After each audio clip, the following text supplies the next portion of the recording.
ini rancangan penelitian praeksperimen, desain penelitian praeksperimen, contoh penelitian praeksperimen, dan uji statistik yang sesuai. Kita masuk pada materi yang pertama, yaitu rancangan penelitian praeksperimen. Nah, praeksperimen ini dilakukan hanya untuk satu kelompok sebagai kelompok eksperimen. Praeksperimen sangat dimungkinkan dilakukan jika jumlah subjek memang hanya sedikit.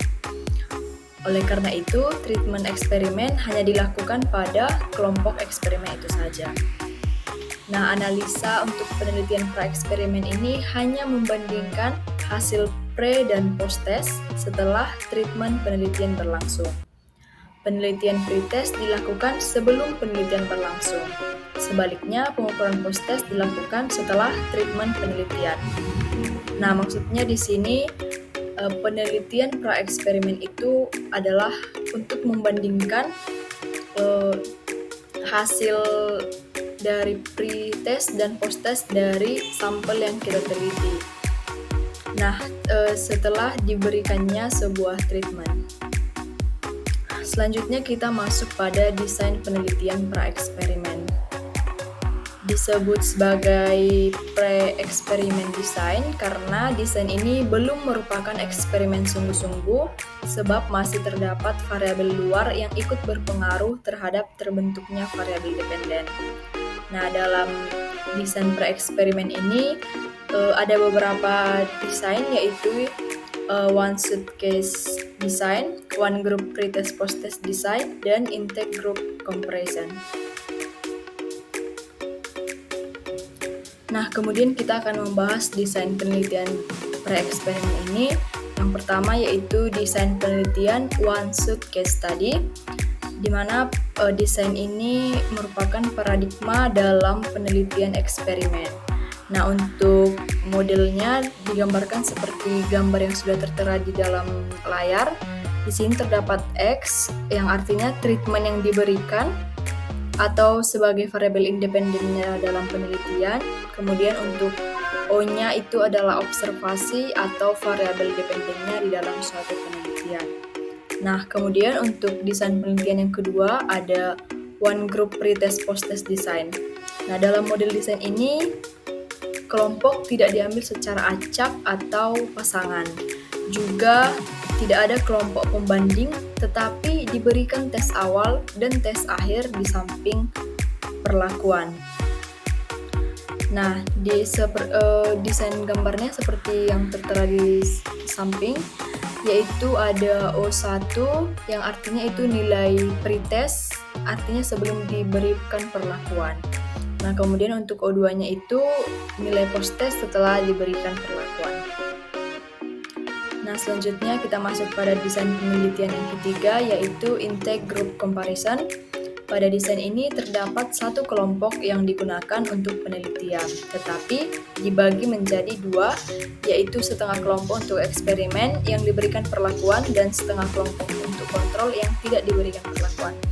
Nah, maksudnya di sini adalah dalam penelitian itu kita hanya meneliti satu kelompok sampel, namun satu kelompok itu dibagi menjadi dua, di mana setengahnya untuk kelompok yang diberikan eksperimen atau perlakuan, dan setengahnya lagi itu yang tidak diberikan perlakuan.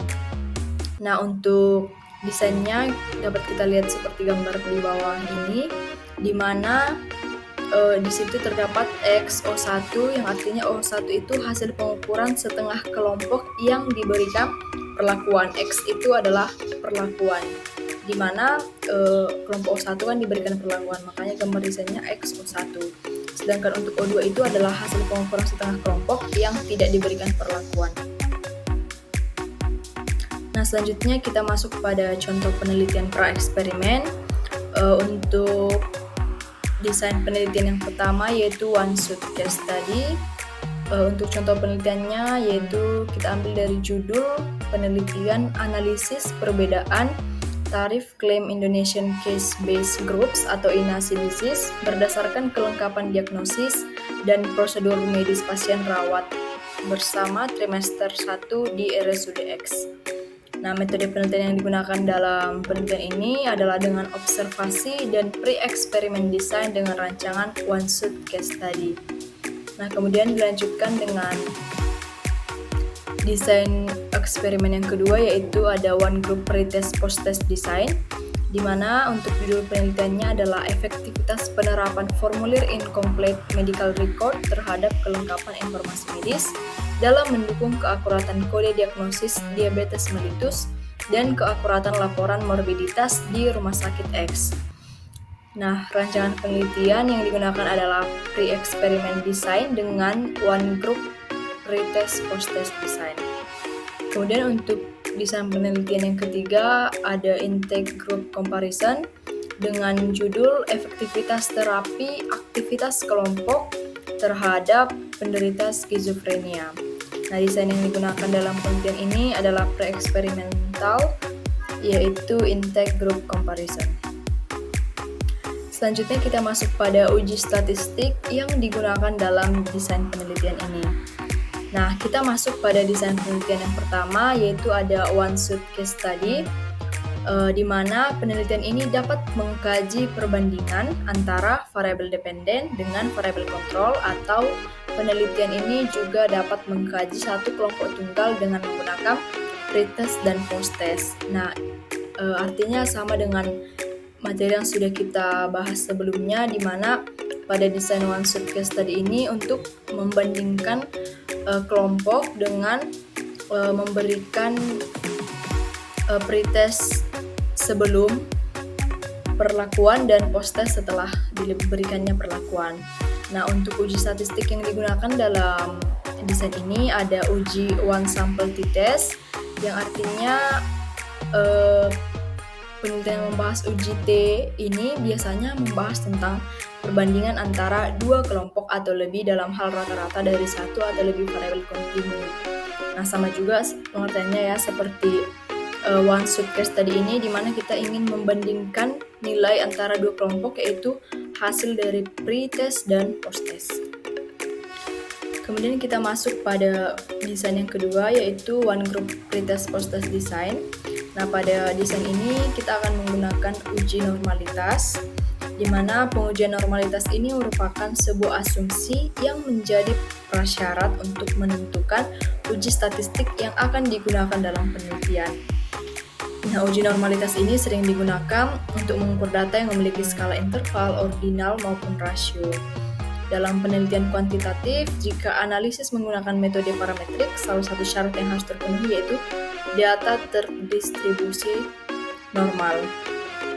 Nah, jadi uji normalitas ini biasanya digunakan pada penelitian eksperimen dengan metode parametrik, di mana uji normalitas ini kita gunakan jika ingin mengetahui apakah data yang sudah kita dapatkan itu sudah berdistribusi normal atau tidak. Nah, kemudian untuk uji yang kedua dari desain one group pretest post-test design ini ada uji Kolmogorov-Smirnov, di mana uji ini bertujuan untuk menguji goodness of fit dengan memperhatikan tingkat kesesuaian antara distribusi sampel dan distribusi lainnya, serta membandingkan serangkaian data pada sampel terhadap distribusi normal, serangkaian nilai dengan rata dan standar deviasi yang sama. Uji Kolmogorov-Smirnov ini dilakukan dengan membandingkan D-hitung dan D-tabel. Kemudian kita masuk pada uji statistik yang digunakan pada desain intake group comparison.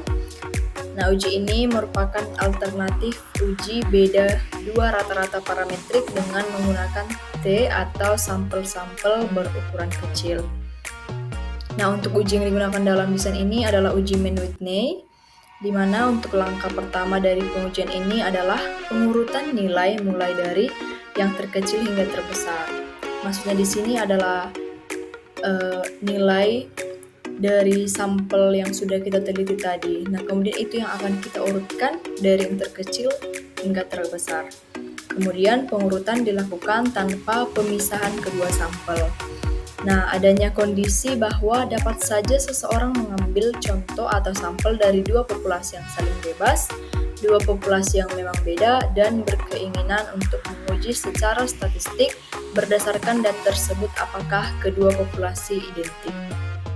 Nah, kita masuk pada latihan soal yang pertama, yaitu dengan kasus seorang peneliti ingin mengetahui apakah pendidikan kesehatan dapat meningkatkan pengetahuan masyarakat awam tentang kanker ovarium di Kecamatan X.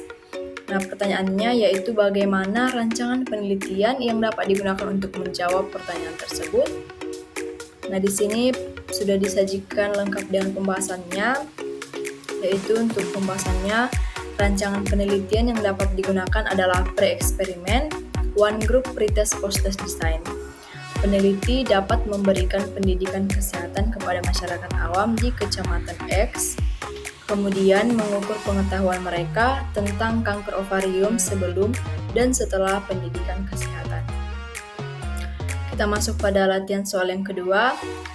Untuk kasusnya adalah seorang peneliti ingin mengetahui apakah media promosi kesehatan dapat meningkatkan pengetahuan cuci tangan pakai sabun pada siswa sekolah dasar. Nah, pertanyaannya bagaimana rancangan penelitian yang dapat digunakan untuk menjawab pertanyaan tersebut?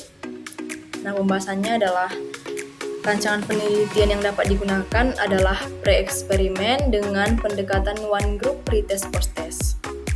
Peneliti dapat memberikan media promosi kesehatan, yaitu media promosi kesehatan ini sebagai intervensi atau perlakuan yang akan diberikan kepada siswa, kemudian mengukur pengetahuan mereka.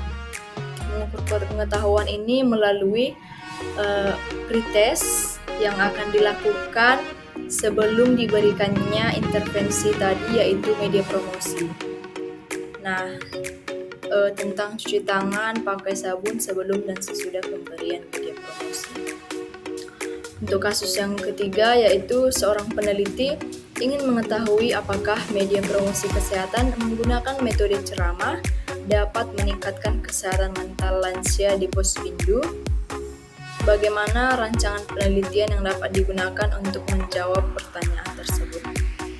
Nah, pembahasannya adalah rancangan penelitian yang dapat digunakan adalah pre-eksperimen dengan menggunakan one group, pretest, and post-test design. Peneliti dapat memberikan media promosi kesehatan menggunakan metode ceramah kepada lansia di Posbindu, kemudian mengukur kesehatan mental mereka sebelum dan setelah pemberian media promosi kesehatan.